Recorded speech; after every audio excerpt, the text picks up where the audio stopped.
玉凤，我们过去讲哦，美国有什么零元购，发生在哪里？发生在加州这个地方，打砸抢一大堆嘛。结果今天看到这个画面，视频里确实，中国也跟上，中国也有零元购。对，最近来讲的话，包括在张家界还有广东淮吉这个地方呢，有很多的灾情发生啊。可是过去来讲的话，大家都觉得说啊，你灾情，然后呢？村里的应该想说，大家邻居们大家帮忙嘛，对不对？互相扫水，互相帮忙啊。没有，这个地方呢就是淮吉，然后呢有一家超商，它的 logo 叫什么？淮吉我们很便宜哦，它是卖一些日常小用品的。结果没想到呢，这些邻居们全部跑来了零元购进去干嘛？搬东西。那一开始的时候，趁火打劫，对，趁火打劫。一开始的时候，店员也不太理他们，为什么？因为很多的泡面，因为大雨的关系已经泡烂了，泡烂的他们就放在1楼。可是呢，他发现不太对哦。其他的邻居有没有？竟然跑到了2楼。2楼是什么？2楼是仓库，仓库里面的东西都是好的，竟然一箱一箱搬出去。所以呢，你知道店员呢就开始阻挡啊，说你干什么干什么？这东西是好的，你不能拿。结果没有想到他们这样子哦，一开始笑笑的，甚至呢开始呢，店员比较凶悍之后呢，就开始推店员了。所以1楼的东西被搬光了，2楼的仓库里面东西也被搬光了。然后呢，比较晚到的人还生气啊，怎么东西都没有了？甚至有人把这个收银机里面剩没有多少钱，几千块的人民币也都抢走了。哎，玉凤，我去看那个画面，我就是太傻眼。旁边哦还有疑似店员人在那边拉，有没有？还拿手机起来拍，有没有？没有人理他的，对，没有人理他。那事后这影片上网之后呢，很多人就讲说，赶快去报案，因为这太离谱了嘛！看大人、小孩，甚至有大人带着小孩，这多不好的示范，这个影响特别恶劣。可是这个东西泼上网络之后呢，竟然有当事人，就是犯罪的人哦，哇，他还呛赌哦，他就说我也抢到了4箱泡面，还很得意。哎，有个不知道是店员还是老板的女孩。还不让我走，我看应该就是刚刚那个人，我直接就是一拳过去，眼角都给我打爆了，然后呢大笑的符号，哭着说报警，报警有什么用嘛，哈哈，哎，这个东西讲出来之后呢，你知道公权力也没有帮他，然后呢大家又来拿东西，那这个门来说的话，对店家完完全全都是没有保障。好，那为什么讲淮吉这个地方哦，又每年哦都是100年一遇的洪水？每年都是，然后每年的情况都越来越离谱。你看哦，洪水过去之后呢，你看整个马路都是泥泞，然后呢，垃圾什么的全部冲到了这个马路上面。这个状况呢，就是整个水淹了上来。那你知道这种情况之下的话，很多都讲说，哎呦，不是应该赶快去弄吗？没有办法。因为你的水来得又急又猛，然后加上基础建设都没有办法落实的情况之下的话，你每年到这个时候啊，很多人就到处去抢这个东西，什么东西，很多的这个便利商店的东西全部都流出来了，甚至呢最离谱的是，民众还聚集到米店的门口来抢什么泡水的白米。哎，这个东西照道理说应该对健康有害啊，但是不管，反正呢有不用钱的东西，大家就来抢。你说现在都是泥泞上面这个一袋袋米袋。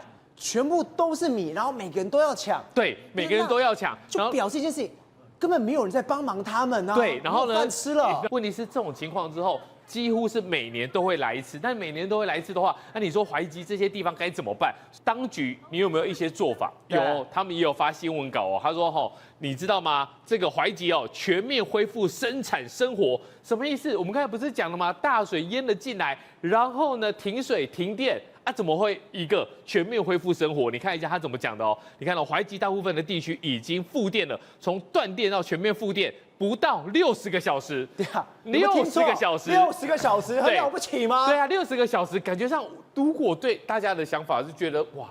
你这个也太久了吧？我们台湾60个小时，台湾几个小时就要翻脸的。然后呢，还告诉大家说呢，受灾户呢只有11.8万元，8万用户，但是呢电力全部恢复正常了，这不觉得就是一种什么？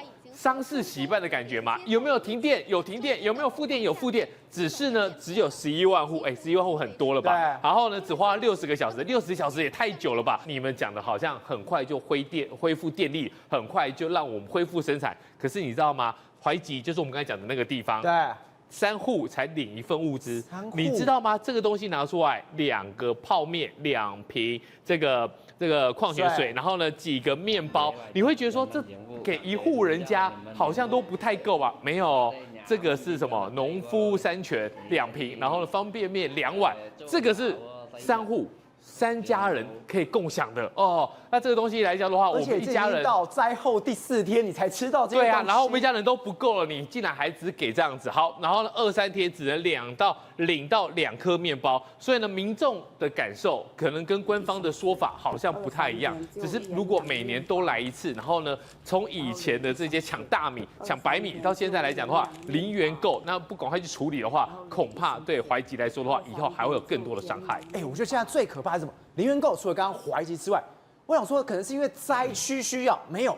现在中国各地都在零元购。现在来说的话，我觉得恐怕就是法不责众这件事情，你要来想一想了。你看哦，过去来说的话，大家偷东西，可能第一个迫于生活压力，可能是贪小便宜。可是如果你被发现的时候，你会不会觉得很不好意思？你可能会觉得很害羞，或者是赶快跑走吧？没有，明明有人看到了，跟他讲了，没关系，我就继续拿。这个大妈，你这个脸皮，我觉得厚到这个样子，也真的是难以令人相信。然后甚至呢，你看哦，被偷东西抓到了大妈，她去攻击来抓你的店员，这像不像我们刚才讲的？怎么样？我眼角一拳给他猫过去，然后眼角都被我打破了。那这种情况之下你会觉得说，哎呦，是不是这个人素质不高哦？我们不要跟他计较。最可怕的一件事情，安徽这个地方有一个人啊，这个人算是小老板，安徽的一个安徽他们政府机构就叫他来干嘛？来种他们讲的土豆，也就是我们讲的马铃薯，他花了很多钱，300万的人民币，投资300万人民币折合台币大概1000多万1000多万。然后呢，他有没有去种？他去种了。等到收成的时候呢，你知道吗？我们先来看，这个算是比较客气的。有些时候半夜为了生活，我偷偷摸摸去偷一点东西被他抓到了之后，有没有把你撵走？你东西丢在地上就没有了。可是呢，当人越来越多的时候呢，你知道吗？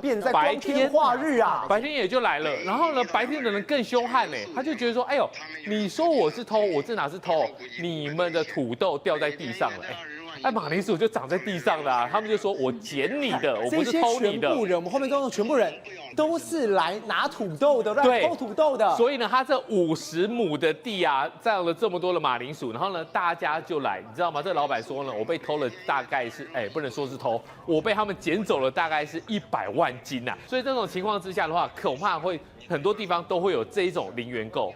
瑞德，我们刚刚特别有提到现在在中国你不能随便的抗议，因为什么？越基层，越是什么农民工等等，越抗议的时候，你就是所谓的维权，你会被抓起来。现在情况有多严重？现在中共武警的防暴演练应该是对一些恐怖分子没有假想敌，是农民工。对，没错。那么中国的武警那么在进行这个所谓的政报演习的过程当中那么政报部队政报演习，那一定要有这个假想敌嘛。结果呢？你看他抓着这个狗，对不对把警犬放进去摇，你没有发现他有点怪怪的吗？因为呢，他就是典型的农民工，因为他头上戴一个胶盔嘛。那么他的意思就是，这个演习的后面还有一堆的工人在干嘛的在维权等等他假设说来讽刺，为什么中共事实上是靠农民工打天下，那么占天下起来的。结果他现在呢，怕这些农民工，尤其是怕这些来讨薪水的这个农民工那包括北京的反恐训练呢，也是把这个恐怖分子假设是要来讨薪水的这些工人等等恐怖分子是讨薪的工人，他认为讨薪水的这些工人把你当作恐怖分子。那我遇到你们这样的一个行为的时候呢，我必须要怎么做我在政报部队呢要怎么对付你用什么样的一个队形然后你开始反抗议的时候呢，我马上要用什么队形来对付你等等那另外除此之外呢，他们事实上那么在这个正式的包括这个警官学校，在这个在训练这个相关的维稳演习的时候呢，各位，维稳演习的假想敌拉着的这个布条是什么？要公平，要公平。那么这些布条就对了，所以你就知道，现在对中共来讲，他现在好像那么已经成为惊弓之鸟，因为呢，他怕很多的这个等于抗议呢。照理来讲，我们会觉得好像中共不是强力镇压吗？中共不是很有大量的这个维稳吗？那怎么反维稳的这个等于说武警公安等等那为什么还会这样子呢？因为他知道现在随着经济不景气，随着这个经济越来越差的结果，失业率越来越高，这样的现象就会越来越多除此之外，中国现在要求有20几个国有的这个开发商要避免公债违约，而且不能欠薪水。这才是重要的，你要弄清楚啊。很多的中共的这个公家机关呢，国营机关，像5月21号的话，这个河南的这个中铁华铁工程这个设计集团有限公司啊，工人就来讨薪水，后来去砸围墙干嘛？可问题来了啊，他们来的目的啊，他们维护自己的权利叫维权，是因为。你没有发薪水啊！你没有发薪水，我怎么活下去？我每个月在那边工作，然后我要薪水，要养活家人呐、那么我可能这个的孩子的贷款呐、那我要孩子的这个这个学杂费啦等等啦我的贷款啊等等啊。然后呢，后来5月31日在浙江的这个中国建设呢第8工程局啊，工人直接把卡车开到这个门那个地方堵起来了，然后呢就把卡车堵起来讨薪。对，然后呢就把那个钥匙拔掉以后，他就躺在下面睡觉。我要薪水啊！我要讨薪水，你要给我薪水啊！你怎么能不给我薪水吗？说来也是很可悲的一件事啦。5月28号的时候，在江西也是一样，那么也是一些这个等于说被欠薪水的，那么通过各种管道包围呢，要求你给我付薪水。我个人觉得最可怜的是什么呢？是在6月17号的时候，在重庆啊。重庆有一个工人向他工厂的主管下跪磕头。那么他下跪磕头说：“你不要开我，不要开我，就不要开除我这样子了不要开我，不要开我等等啊，你知道吗？其实他在磕头的时候，旁边那个年轻主管还在滑手机根本就没有把他当一回事。可你知道吗？事实上，在公司是本身这个工厂是已经欠他薪水了。”以前欠他薪水没有给他，他还要来拜托说不要给我开除这样，你开除我怎么办呢？那这个年轻的主管没有理他了以后呢，没想到这个工人后来就起身准备去等于说用跳楼寻短的方式说，我要以死相逼，我要去争取我自己的权利，你不可以开除我，而且你要把薪水还我。这就是中国现在呢，在不景气，再加上失业率那么高的情况之下呢，现金周转不灵的所谓的农民工，他们为了维权，那么甚至于不惜以死相逼，以结束自己生命，要求讨回自己公道的最大悲剧。宏观取材，厘清真相，犀利精准，深入剖析，时刻掌握关键新闻时事，不漏接。老时段，新气象，我是钟浩和，关键时刻2.0全新出击。